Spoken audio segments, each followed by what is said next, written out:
በትናንትናው ዕለት ደርሷል ያልናችሁ የድሮን ጥቃት ስላስከተለው ጉዳት አዲስ መረጃ ደርሶናል። ይሄን ለእናንተ እናቀርባለን። ሌሎች በርካታ ጉዳዮች አሉ። ሀበሻ ቢራ ከትግራይ ሊወጣ ስለመሆኑ ተነግሯል። ምንድነው ጉዳዩ የሚለውን ለእናንተ በዝርዝር እናቀርባለን። ሰብስክራይብ ማድረጋችሁን አትርሱ። አብራችሁን ስላላችሁ እናመሰግናለን። ወደ መጀመሪያው መረጃ እናልፋለን። በትላንትናው ዕለት በሱዳን ውስጥ በሚገኝ በአንድ የመሳሪያ ማከማቻ ወይም የትጥቅ ማከማቻ ቦታ ላይ በደረሰ ጥቃት ጉዳት ስለመድረሱ ነው የነገርናችሁ። ይህም በተመለከተ ምን አይነት ጉዳት ደርሷል የሚለውን አብረን የምናየው ይሆናል። እንግዲህ ይሄ ጥቃት የተፈጸመው ሸረሪና በተባለው አካባቢ እንደሆነ በትላንትናው ዘገባችን ላይ ገልጸነው ነበረ።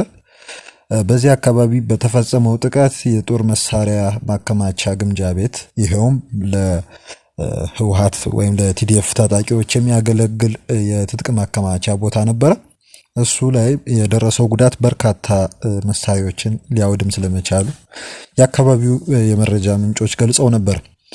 እናም ትናንት ሰኔ 12 ቀን በተፈጸመው በዚህ ጥቃት ላይ ከዚህም ባለፈ የሰዎችም ህይወት ወይም ደግሞ የእልፈተ ህይወት ጉዳት ስለመድረሱ እየተነገረ ይገኛል። እንግዲህ ከዚህ ውስጥ በዋናነት አርሚ 13 የሚባለው ኃይል አለ እዛ አካባቢ። በአርሚ 13 ውስጥ የሚገኙ ከመቶ በላይ የሚሆኑ ተዋጊዎች ህይወታቸው ስለማለፉ ተነግሯል። እንደነገርናችሁም ደግሞ የጦር መሳሪያ መካዘን ከነሙሉ ትጥቁ ከነሙሉ የጥይቶቹ ሊወድም ስለመቻሉ ነው የተነገረው። አርሚ 60 ከሚባለው ኃይል ደግሞ ከአርሚ 60 ወደ ሱዳን የሄዱ በርካታ ታንኮች ነበሩ። እንደነገርናችሁ ትላንትና በዝርዝር በአብዱል ፈታህ አልቡርሃን ጦር ጎን ሆነው እየተዋጉ ያሉ ታንኮች አሉ። ከነዚህም ታንኮች 3 ታንኮች ሄደው ነበረ ከትግራይ ወደ ሱዳን ይህን ውጊያ ለመሳተፍ በኤርትራ በኩል አድርገው። እንግዲህ ከ3ቱም ታንኮች 2ቱ ስለመቃጠላቸው ተዘግቧል። እንደዚሁም ደግሞ አርሚ 70 እንግዲህ በየጊዜው የአብዱል ፈታህ አልቡርሃንን ጦር ወይም ደግሞ የሱዳን አርመድ ፎርስስ ለማገዝ ከሄሜቲ ወይም ከሐምዳን ዳጋሎ አርኤስኤፍ ወይም የፈጥኖ ደራሽ ኃይሎች ጋር በተደጋጋሚ ውጊያ እያካሄደ ይገኛል። ይህ የተደጋጋሚ ውጊያ እንግዲህ ለዚህ ኃይል መመናመን ምክንያት እየሆነ ስለመምጣቱ ተነግሯል። እንግዲህ አንድ ወዲ ውቅሮ የተባለ የጦር አዛዥ የሚያዘዛቸው ወይም ትዕዛዝ የሚያስተላልፍላቸው ኃይሎች 200 ሰዎች ወይም 200 ተዋጊዎች የነበሩበት ኃይል ነው። ነገር ግን በተደጋጋሚ ጦርነት በማካሄድ ወይም ውጊያ ውስጥ በመሳተፉ ምክንያት ይሄ የኃይል መመናመን የሰዎች ወይም የተዋጊዎች ቁጥር መቀነስ እየደረሰበት በመሆኑ በእጅጉ የቁጥር መመናመን እየተስተዋለ እንደሚገኝና ይሄ ኃይል 70 ተብሎ ወይም ደግሞ ኃይል 70 ወይም ፎርስ 70 ተብሎ የሚጠራው ኃይል 50 ሰዎችን ብቻ በአሁኑ ሰዓት ከ200 እንግዲህ ወደ 50 ሰዎች ያክል ብቻ በህይወት ተርፈው ይዞ እንደሚገኝና ይሄም ደግሞ ጭንቀት እየፈጠረ እንደሚገኝ ነው እየተዘገበ ያለው። የዚህ የአርሚ 70 አዛዥ የሆኑት ጄኔራል ሙዘይ እንግዲህ በዋናነት በኡጋንዳ ውስጥ እጅግ በጣም ከፍተኛ የሆነ የቢዝነስ ተቋም በማቋቋም ንግድ ስለመጀመራቸው የመረጃ ምንጮች ያመለክታሉ። ለጦርነቱ ለእርሳቸው ጠቅሟቸዋል የሚል አስተያየት እየተሰጠ ይገኛል። ይህን ይመስላል። ወደ ሌላ መረጃ ስናልፍ ደግሞ አንድ ሆስፒታል አለ ትግራይ ውስጥ ያለ የትግራይ ሰራዊት ሪፈራል ሆስፒታል የሚባል ለተዋጊዎቹ አገልግሎት ይሰጣል ተብሎ ለቆሰሉ የተለያየ ጉዳት ለደረሰባቸውም አገልግሎት ይሰጣል ተብሎ የተቋቋመ ሆስፒታል አለ። በዚህ ሆስፒታል ዙሪያ አንድ ሁለት መረጃዎች አሉ። እዚህ ሆስፒታል ውስጥ የሚሰሩ ሐኪሞች አሉ። ያው ሆስፒታል እንደመሆኑ መጠን እንደ ሌሎችም የመንግስት ሆስፒታሎች እንደሚሰሩ ሐኪሞች ሁሉ እዚህ ሆስፒታል ውስጥ ወይም እዚህ ሪፈራል ሆስፒታል ውስጥ ያሉ ሐኪሞች በተለያዩ የግል ተቋማት በመስራት ኑሯቸውን ይደጉማሉ። ሆኖም ግን በአንድ በተጻፈ ደብዳቤ ላይ ሰኔ 12 ቀን የተጻፈው ደብዳቤው በግላቸው ወይም በግል ተቋማት ውስጥ የሚሰሩ 41 አባላት ላይ እርምጃ እንዲወሰድ የሚል ትዕዛዝ ስለመተላለፉ ተነግሯል። ይሄው ምክንያት ምንድነው? የተጣለባቸውን ህዝባዊና መንግስታዊ ኃላፊነት ወደ ጎን በመተውና የግል ጥቅማቸውን በማስቀደም የሚል ነው። እናም እነዚህ 41 የህክምና ባለሙያዎችና አባላት በግል ተቋማት ውስጥ እየሰሩ በመሆናቸው ምክንያት በቁጥጥር ስር ውለው እንዲመጡና ደሞዛቸው እንዲታገድ ስለመወሰኑ ተነግሯል። ይሄውም በመቀሌ ከተማና በተለያዩ ወረዳዎች በሚገኙ የግል የጤና ተቋማት ክሊኒኮችም ወይም ሆስፒታሎች ውስጥም ተቀጥረው በመስራት ላይ እንደሚገኙ ነው። እነዚህ ባለሙያዎች በዚህ ሁኔታ ላይ እንደሚገኝ ነው በደብዳቤው ላይ ተጻፈው። ይሄ ድርጊት እንግዲህ ከሰራዊት የመጥፋት ወይም ደግሞ ከሰራዊት የመክዳት ተደርጎ ነው የተወሰደው።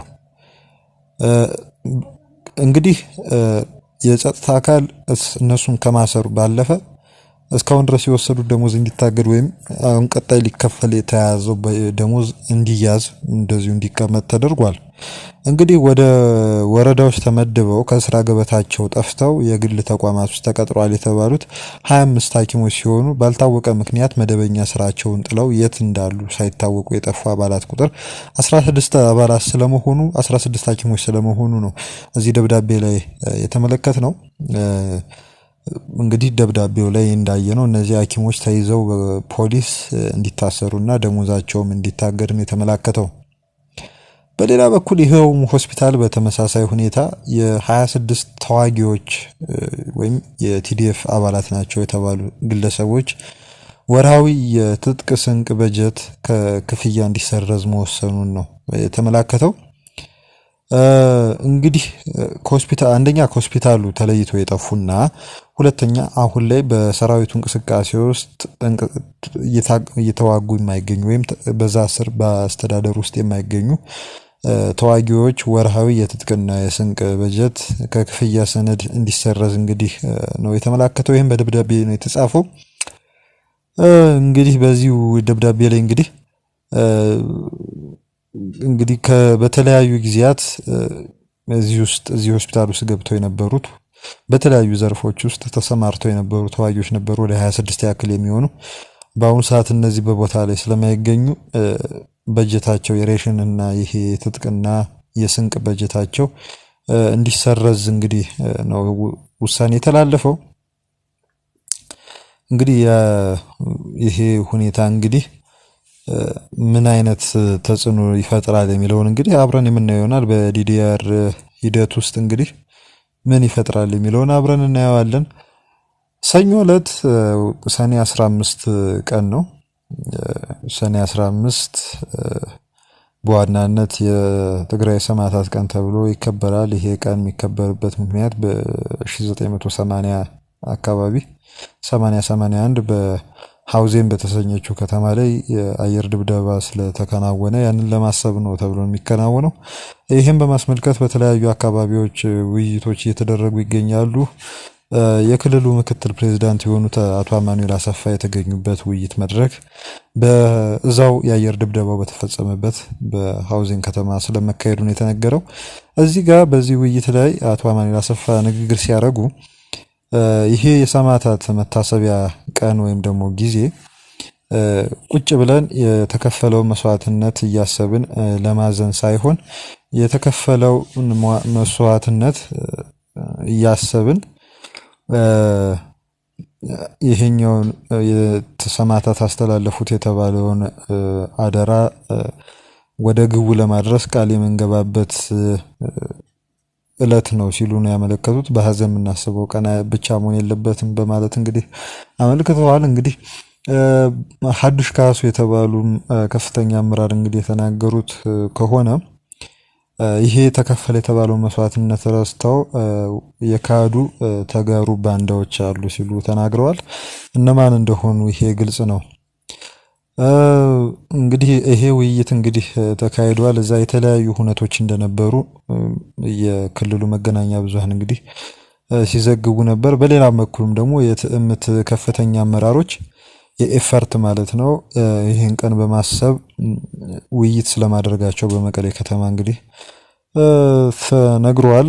በዚህ ውይይት ላይ እነ ዶክተር አብርሃም ተከስተ ኤፈርት ተጠልፏል የሚል መረጃ ወይም ደግሞ አስተያየት ሰጥተዋል።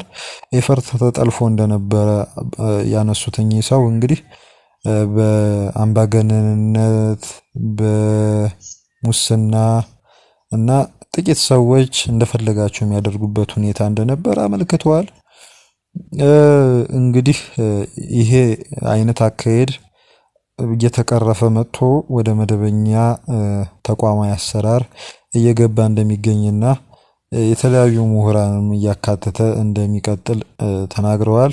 ዳግም የማቋቋም ተቋሙን ወደ ቀድሞ የመመለስ ሂደት ጀምረናል ሲሉ አመልክተዋል። ዶክተር አብርሃም ተከስተ የቀድሞ የኢትዮጵያ የገንዘብና ኢኮኖሚ ልማት ሚኒስትር የነበሩት ሰው ማለት ነው።